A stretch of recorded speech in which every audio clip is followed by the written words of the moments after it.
We are all built to success. And alam nyo ba, the word Eden means pleasure. Hindi mo kailangang malaman lahat ng sagot. For you to be all in, kailangan malinaw yung destination mo. Sa kabila ng hardship and challenges, nandoon yung triumph, nandoon yung katagumpayan. Tandaan nyo po to, walang katagumpayan kung walang pagtatagumpayan. Let me give you some tips. Stop looking for validation ng ibang tao. Kaya ka nagiging selfish kasi humahanap ka ng validation ng ibang tao na tama yung kung ano yung reaction mo doon sa bagay na nangyayari sa'yo.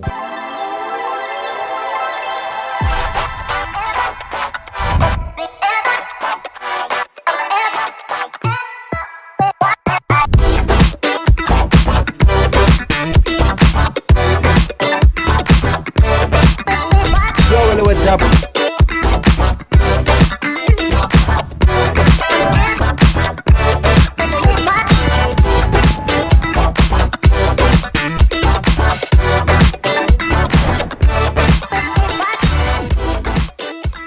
Good evening, good morning, good afternoon in all of our viewers ngayong gabi. Magandang gabi. Ayan. So, tonight is an hour of empowerment. So, kaway-kaway sa mga nanonood ngayon sa ating Facebook Live. And of course, I'm Angelito De Vera. They call me Coach Tolitz in our community. And our topic for tonight is All in for Success. We are all built to success. Create tayo dito sa mundo na maging successful. And gusto kong simulan sa isang istorya nung tayo ay create, no, ang ating mga ninuno at nilagay sa gitna ng Hardin ng Eden. Ayan, siguro naman walang kokontra sa akin because we all know that story, no, na we are created and then nilagay tayo sa Eden. And alam nyo ba, sa mga tao na hindi pa ma-accept that we are destined for success, destined for abundance, is that the word Eden means pleasure. Doon ang creation, ang ganda ng plano ng Diyos, no? Although nagkaroon ng medyo, problema, no? Dahil na-tempt yung mga unang tao that time, nagkaroon ng mga challenges. But then, hindi naman natin yun itatopic. Ang gusto ko lang makita nyo is that create tayo sa mundo para maging successful. Okay? We are given the dominion, no? Or the authority in this world. That's why we are created to be successful. Since we are built to success, ang pumipigil lang naman talaga sa tao to be successful in life is walang iba kung hindi yung sarili lang din natin. Walang ibang pumipigil po sa atin kung hindi the way tayo mag-act towards success, the way we chase success, the way we believe in success, no? Yun lang ang pumipigil sa atin. Ano ba yung mga dapat nating gawin for us to be all in and for us to experience success? Because success, hindi siya na-experience ng mga taong hindi all in. Katatapos ng laban ni Manny Pacquiao, he is 46 years old. Pero alam nyo, na-draw pa, no? Ang bata nung kalaban niya, undefeated champion. Sabi nila, dinaya yun. Pero sa akin, hindi ko tinitingnan yun. Kasi the fact na 46 years old, ipapahiya mo yung all the way champion, no? Na na-draw, no? Success yun. At hindi magiging successful bago pa bago pa makilaro or makipaglaban tong si Manny Pacquiao kay Barrios. Successful na siya. He is an all-time Hall of Famer, mga kaibigan, mga kapatid, mga ka-ALB. Bakit nangyari yon? Kasi all-in po si Manny Pacquiao. So tayo, na mga tao, no, kailangan lang natin yun maintindihan na kailangan mong maging all-in. When we say all-in, talagang all, lahat, bigay talaga. Walang makakapigil sa atin. Wala kang any excuse, boundaries, or whatsoever. Bakit? Kasi all-in ka. At ang success, nagpapakita or nararanasan niya ng mga taong all-in. Speaking of all-in, one thing na kailangan mong maintindihan for you to become all-in, para maging all-in ka talaga, is that this. What? You don't need to have all the answers. Alam mo ba yun? Hindi mo kailangang malaman lahat ng sagot. Okay? Kung paano ba mangyari to? Bakit ko ba to kailangan gawin? Ang kailangan mo na lang gawin is sundin kung ano yung ginawa nila at yung mga sinasabi. Kung may mentor ka na nandirito, yung sinasabi ng mentor mo, yun lang ang kailangan mo na sundan. And sometimes, we tend to, excuse ourselves dun sa mga kailangan gawin dahil kailangan pa nung iba na intindihin kung ano yung gustong mangyari or kung ano yung pinapagawa sa atin. For example, sabi, attendan mo lahat ng mga trainings. Alright? Kahit saan ka naman magpunta, may training. Gusto mo maging successful na police, mag-training ka, di ba? Meron ngang training center eh. Gusto mo maging successful na engineer, ganyan, may training yun. Mag-aaral ka ng napakatagal, di ba? Kung gusto mo maging successful, you don't need to understand everything. Okay? Hindi mo kailangang intindihin lahat ng sagot. Ang kailangan nyo lang pong gawin is to obey. You don't need to have all the answers. Hindi mo kailangan ng lahat ng sagot. Ang kailangan mo lang is sumunod. Yan ang number one na kailangan nating gawin. And in fact, kanina pinakita ko sa inyo yung garden, okay? Or simbolo or example ng picture ng Garden of Eden. Kaya lang naman kasi nagkaroon ng kamalian ng tao dahil hindi nag-obey sa utos eh. Hindi nag-obey dun sa gustong mangyari ng Lord. Si Adan at si Eva, no? So, ngayon, para hindi ka mapahamak in your business, all you need to do is to obey. Number 2 is that you need to have the clarity on the destination. Kailangan malinaw kung saan ka ba papunta. Ang tanong, alam mo ba kung saan ka pupunta? Okay? Kasi kung hindi mo alam kung saan ka papunta, pumasok ka sa negosyo pero hindi mo alam kung anong gusto mo dito, then you are already destined to fail. Now, if you want to have success in life, all you need to do is to have a clarity on the destination. Kung saan ka papunta, that malinaw sa'yo yon. Ano bang gusto mong maging? Naalala ko nung bata ko, no, tinatanong ako lagi nung mga matatanda sa akin, ang tanong sa akin, anong gusto mong maging paglaki mo? Anong gusto mong maging pag tumanda ka na? Naalala ko, ang sinasagot ko lagi, gusto ko pong maging doktor. Gusto ko pong maging, dalawa choice ko eh, piloto tsaka doktor eh. Okay?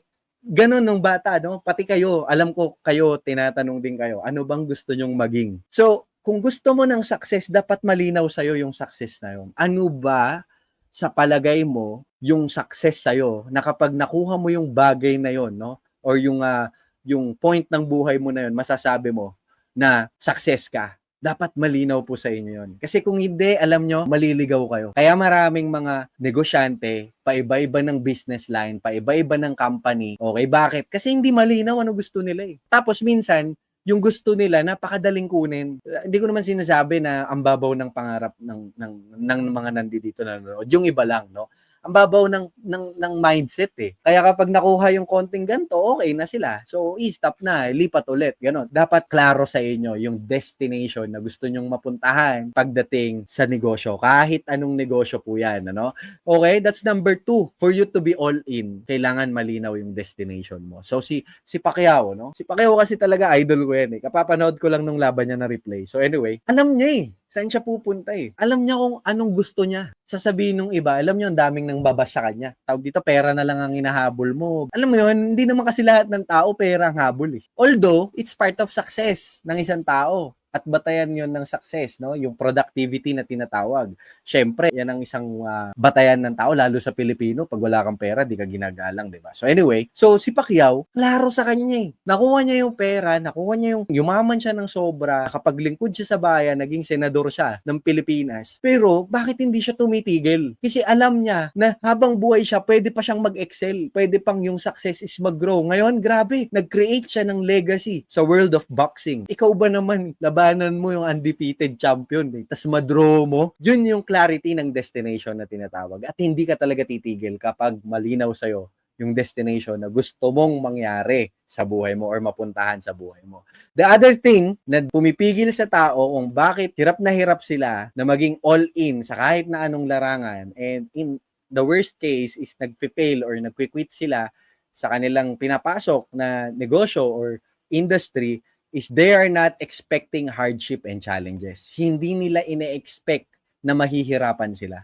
Kung ikaw, meron kang gustong makuha sa buhay mo, meron kang pangarap na gusto mong mangyari, no? Na hindi mo pa nakukuha sa buhay mo ngayon, no? You need to expect hardship. You need to expect challenges. Hindi po yan mawawala sa buhay ng isang tao. Magnegosyo ka't magnegosyo ka't hindi, may hardship. Magnegosyo ka hindi, may challenges. Magdesisyon ka na maging successful, mahihirapan ka pa rin, masasaktan ka pa rin. Isa sa mga hardship na nararanasan ng mga negosyante ngayon is yung rejection. Hindi bumibili lahat ng kakilala nila. Hindi naniniwala lahat ng kamag-anak nila. Nire-reject sila. Alam mo, kahit saan ka magpunta may rejection. Pumunta ka sa highway, magabang ka ng bus, sumakay ka ng bus, hindi lahat ng bus isasakay ka. 'Di ba? Pumara ka ng jeep, hindi lahat ng jeep hihinto sa'yo. Pumara ka ng tricycle, hindi lahat ng tricycle hihinto sa'yo. Bakit? Paano kung puno yung bus? Paano kung puno yung jeep? Paano kung may laman yung tricycle? Hindi ka hihintuan nun. I-expect mo na may magre-reject sa'yo. I-expect mo na may hardship kang dadaanan. Mayroon kang paghihirap na dadaanan.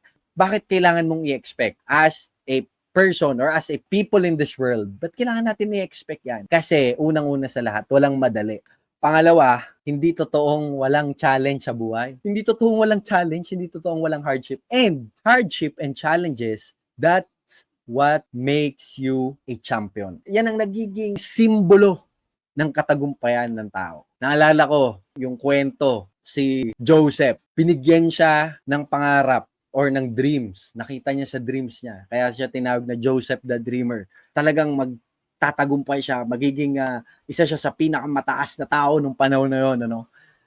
At titingalain siya, no? At maitatanyag ang kapurihan ng Diyos sa buhay niya, no? Yun yung isa sa mga example, no? Joseph the Dreamer. Pero hindi sinabi ng Diyos sa kanya yung pagdadaanan niya. Bakit? Kasi pag sinabi ng Lord na maghihirap ka, itatapong ka, ibebenta ka ng mga kapatid mo, hindi na siya papayag eh. 'Di ba? Kumare sabihin sa'yo, gusto mo maging successful? Sa pagiging successful, sa dadaanan mo, ito ang mangyayari sa'yo. Una, hindi mo mahihit yung mga goals mo na weekly, na monthly. Pangalawa, lahat ng mga nagsabi sa'yo ng oo, biglang aatras yan. Pangatlo, yung mga bumili sa'yo or nag-try ng ino-offer mo na product, yung iba dyan sisiraan ka pa.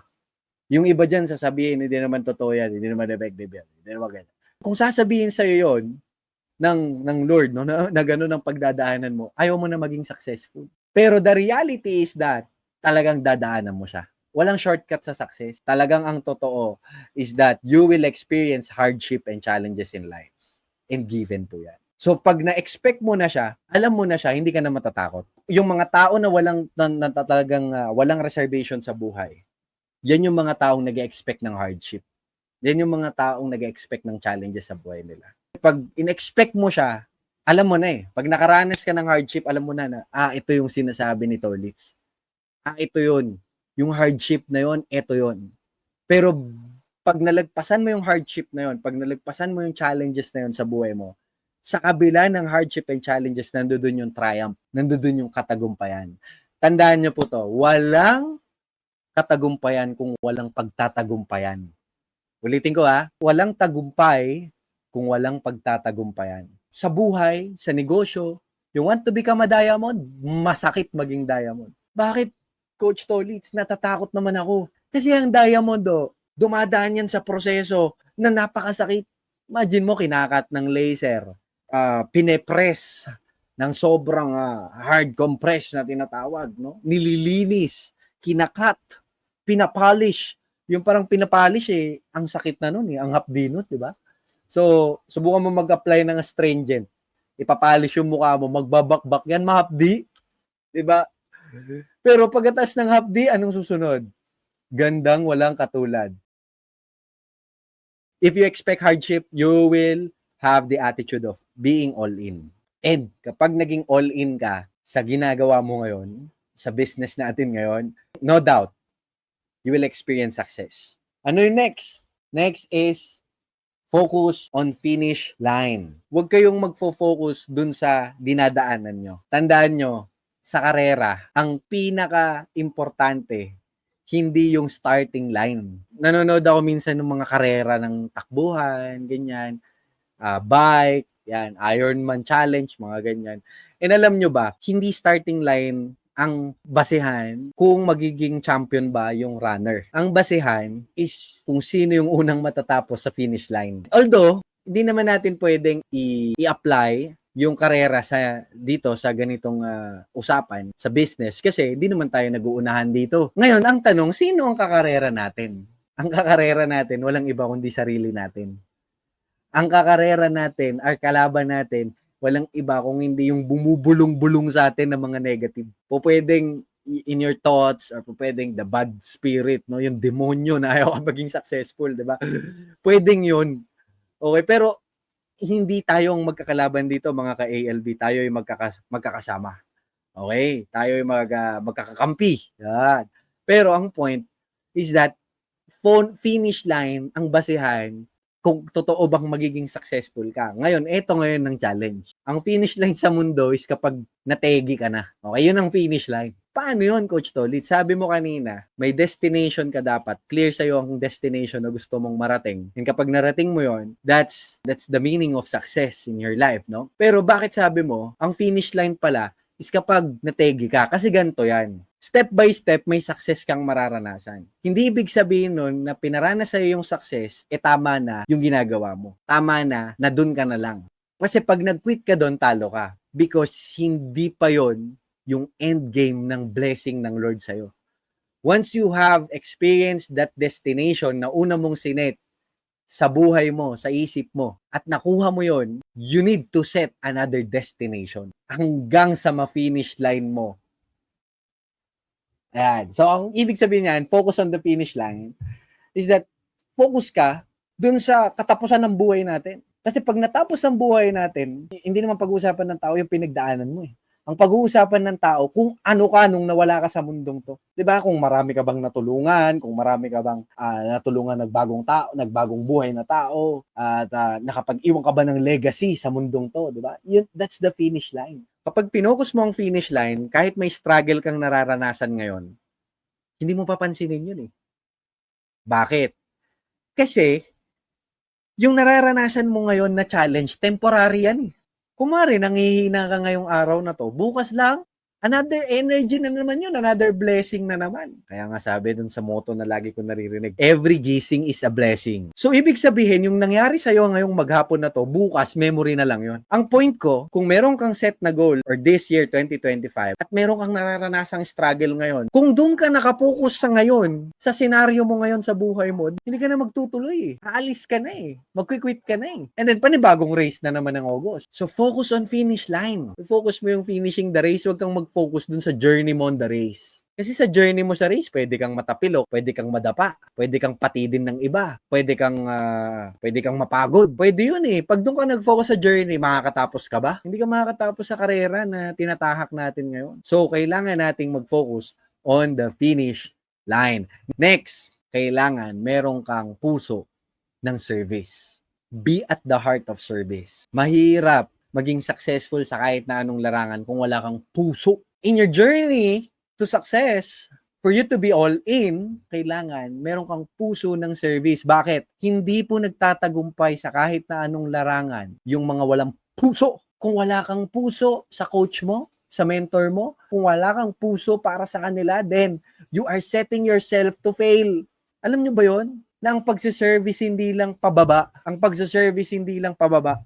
Ang pagsiserve ay pwedeng sideward, pwedeng side to side, pwedeng medyo side to down, pwedeng, alam mo yun, ang pinaka-the best, pwedeng pataas. Pwedeng pataas ang service. Nasaan si Lord? Nasa taas si Lord. Anong ginagawa mo dito sa lupa? 'Di ba? The greatest calling sa mga tao na dito, go and make disciple. Bakit? To serve the people and to serve God. In this business, same scenario po yun. Kaya hindi nyo pwedeng baliwalain yung side to side, down to up. Hindi nyo pwedeng baliwalain yun because pag nasa heart ka of service, wala kang itatangi. Wala kang pipiliin. Kaya nasa ibang team yan, kaya ka-team mo yan. Pag wala kang heart of service, hindi mo rin kayang gawin yung susunod, which is pagiging selfless. And our business is very basic. Gusto nyo maging successful, you need to be selfless. Kailangan selfless ka, hindi selfish. Kasi pag selfish ka, hindi mo iisipin yung nasa kabila. Hindi mo iisipin yung nando sa kabila. Hindi mo iisipin yung nasa baba. Kasi self ka lang eh. Sarili mo lang ang iniisip mo eh. Hindi mo iisipin yung nasa taas. Ang iisipin mo lang lagi, ikaw, ikaw, ikaw. Paano ba ako kikita? Paano ko ba makukuha lahat ng promotion? Paano ba ako magiging successful? Paano ba ako? Paano ka lang? Puro ikaw lang. Selfless dapat. Alam niyo, ang tanong niyo dapat, kung gusto niyo maging successful sa sa business na to na ginagalawan natin, any business, no? Paano mo matutulungan yung mga taong naniwala sa'yo, maniniwala sa'yo, at darating sa'yo? Paano ko ba matutulungan yung new customer ko, yung new client ko, yung bago kong leader? Paano ko ba matutulungan yung coach ko na gumaan man lang yung trabaho? Paano ko ba matutulungan yung mentor ko? Pero di ko sinasabi po yun sa mga, wala kaming hinihindi ang trabaho. Pero ang point ko, how can I add value in every people na makakasalamuha ko? Because, from the word adding value, that's your value to the world. Yan yung value na pinagbabasehan ng Lord kung ano yung value na ibibigay niya sa'yo. Value. Diba? Kaya check yourself. Check natin self natin. Mga 5 seconds. Are we truly in the service? Or are we truly in the selfishness? Diba? So check natin. So kailangan natin maging selfless. Hindi ka pwedeng maging all-in kung hindi ka selfless. Ang mga taong all-in, selfless, hindi lang sarili nila lagi ang iniisip. Hindi lang puro reklamo nilang ini-entertain. Diba? Let me give you some tips. Stop looking for validation ng ibang tao. Kasi minsan yun yung nangyayari. Kaya ka nagiging selfish kasi humahanap ka ng validation ng ibang tao na tama yung kung ano yung reaction mo doon sa bagay na nangyayari sa'yo. Pero kung malinaw sa'yo or alam mo na nangyayari yan, it's because kailangan mo siyang i-expect dahil part siya ng journey mo, then kaya mong lagpasan lahat. Ganun lang kasimple. That's all. That's the key point for you to be all in and experience success in business. So maraming salamat sa lahat ng mga nanood. Maraming salamat sa lahat na nagstay. I hope you get the learning. I hope nakuha niyo yung idea of being all in and experiencing success. So all in tayong lahat. God bless everyone. I'm Angelito De Vera ang nagsasabi, dream big, aim high, don't limit yourself, and never ever give up because everything is possible, especially when we have God in our life. Thank you and God bless.